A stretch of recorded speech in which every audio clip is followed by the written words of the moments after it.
What is going on, folks? In today's video, we will be comparing both the DJI Osmo Pocket 4P and the Luna Ultra. I'm currently filming on both. Can you tell which is which?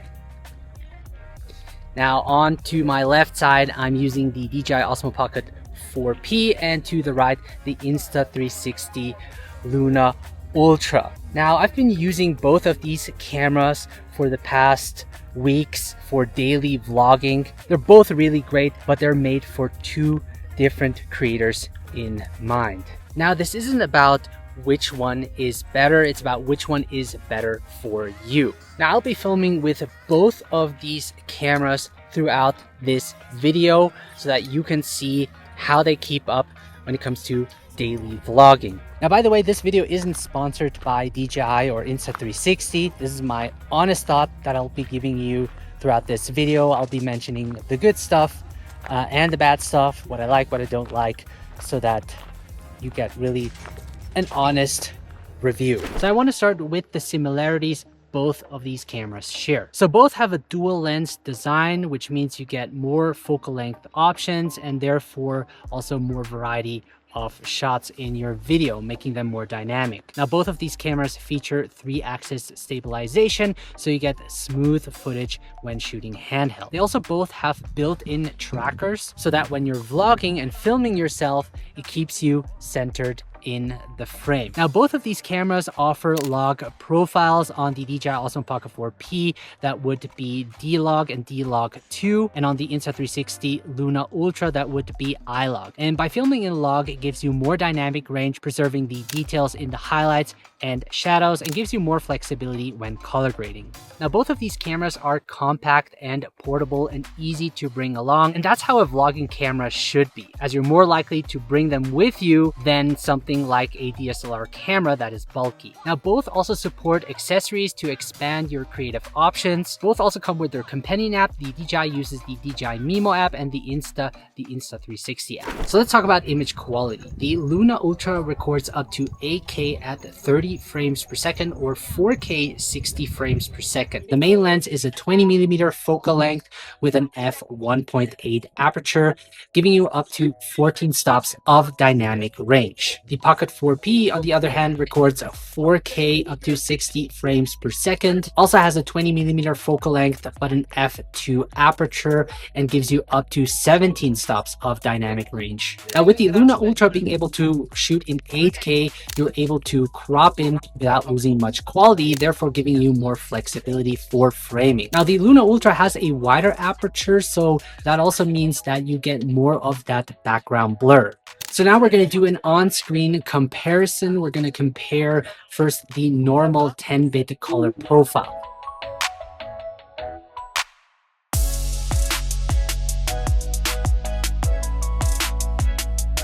Now we're going to switch over to their log profile, starting with I-Log versus D-Log with their conversion LUT applied. Now we're going to switch over to D-Log 2 versus I-Log, also with their conversion LUT applied.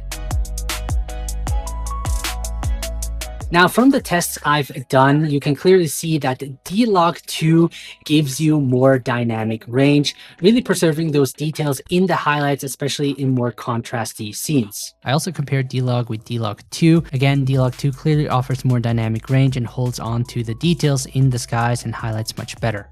Now, the trade-off when filming in D-Log 2 is that you can't use any other focal length than the 1x. You also have to manually set the ISO, even though you're using the auto settings. And the ISO caps at 3200, whereas when using D-Log, you can go all the way up to 6400 ISO. Now, overall, I do find that the Pocket 4P produces a more brighter image, whereas the Luna Ultra is darker and more saturated and contrasty. However, you still have those details in the shadows when you lift them. Now, when filming I-Log on the Luna Ultra, you have no LUT preview. So you have no exposure tools or meters to see whether your highlights are blown out or not. Future Bennett here. So Insta360 just came out with a new firmware update. I'm not going to go through all of the updates, but one of the most important ones is color recovery. So now when shooting in I-Log, I can enable that so that I can judge the exposure and image overall better. So with that said, let's continue with the video. Now, if you're interested in the colors that you're seeing right now, I do have LUT packs available for iLog, D-Log, and D-Log2. It's a one-click solution where you can apply those LUTs without needing a conversion LUT to your flat-looking footage to instantly create a stylized look in your video. On top of that, also my go-to camera settings are included for the Luna Ultra and the Pocket 4P. This way you can set it once and forget and achieve the same results like you're seeing right now in your vlogs. So if you're interested in that, be sure to check out the link in the video description below. So let's talk about their dual lenses. Both of them can zoom up to 12x, so 1x and 3x being optical zooms, and 6x being lossless zooms, and 12x being digital zoom. So for optical zoom, it actually uses the lenses, so you have no quality loss. Lossless crops in on the sensor, which you also have no loss in detail. And with the digital zoom, that is where you notice quality loss. And for that reason, I usually avoid zooming beyond 6x. Now, zoom while recording is supported on both, allowing you to switch from the main lens to the telelens. Now, for some reason, it might be a lossless zoom on the Luna Ultra as it just shows 2.9x. So I'm not sure why it can't go to 3x. Now, both have a short close focus distance, so you're able to get really close on a subject to capture detailed shots. And when it comes to photos, both shoot at 37 megapixel, and the photos look great on both. What's great about the Luna Ultra is that you have built-in film tones, which bakes in the look straight into your photo. This is great if you want something ready to post on Instagram. On the Pocket 4P, the normal image looks great, but you do need to edit it afterwards if you want to create a stylized look. When it comes to slow motion, the Pocket 4 supports up to 4K 240 frames per second, while the Luna Ultra is capped at 4K 120 frames per second. The only thing with the Pocket 4's dedicated slow motion mode is that you can't film in a log format. You're only able to record with the normal color profile. Whereas on the Luna Ultra, you're still able to record 120 frames per second in iLog.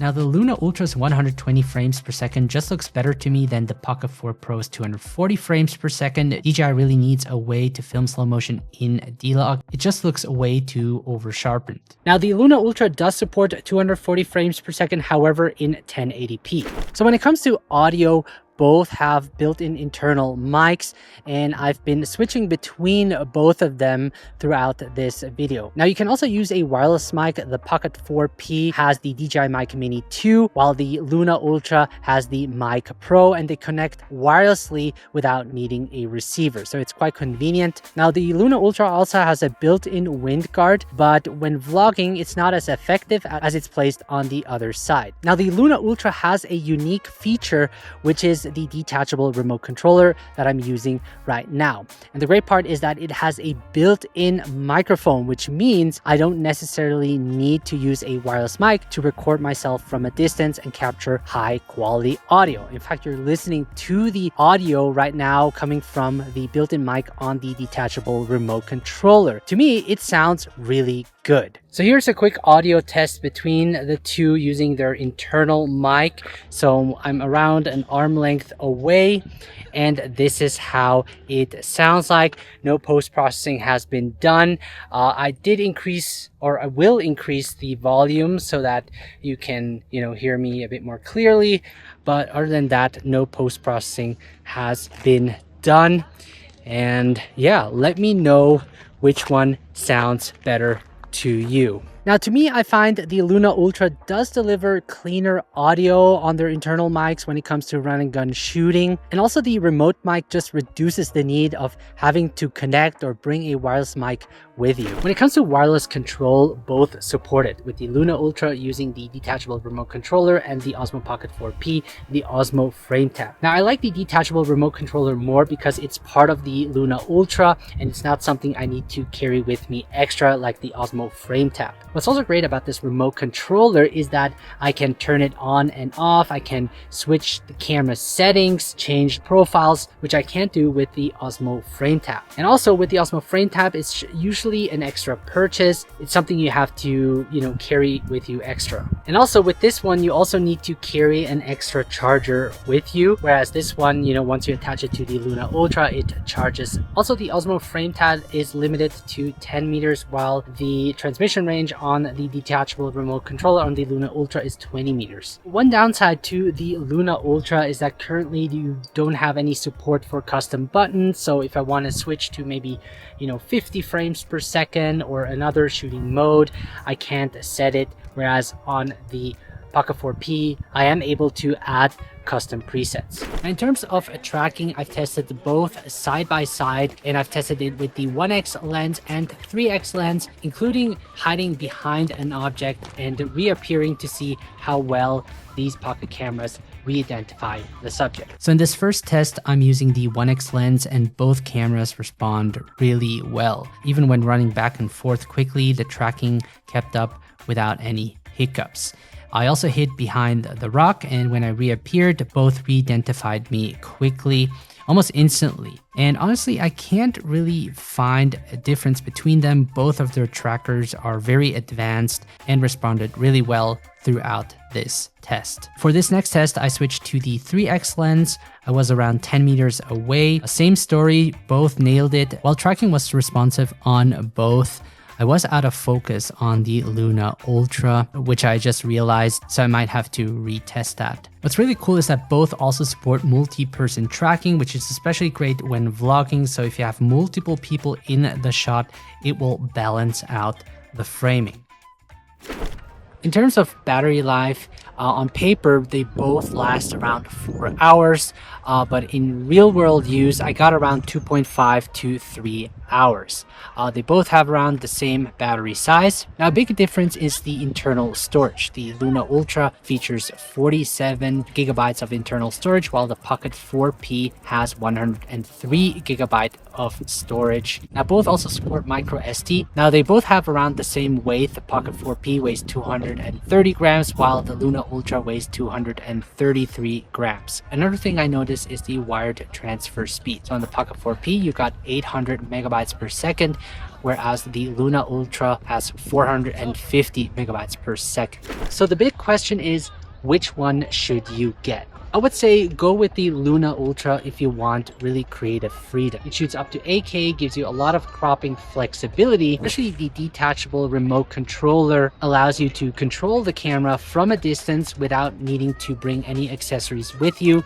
And the built-in mic really makes it great to just instantly record good audio quality while still being further away from the camera, not necessarily needing to use a wireless mic. And honestly, it's great to see how Insta360 really removes every friction, allowing us creators to express ourselves more creatively. And this to me makes just capturing day-to-day moments more easy and enjoyable. Now, I would say go with the Pocket 4P if you use it for professional work. D-Lock 2 gives you that 17 stop of dynamic range and also gives you a more predictable color grading workflow. You can really see that DJI is pushing their image quality and dynamic range to their limits, refining their gimbal and building an ecosystem that's really hard to get away from. Now, you really can't go wrong with either of the two. They're both great vlogging cameras for traveling. In the end, it really comes down to your shooting needs and your workflow. Now, let me know in the comments which one you would choose, and don't forget to check out my LUT pack for iLog, D-Log, and D-Log 2. Other than that, thank you so much for watching, guys. Take care.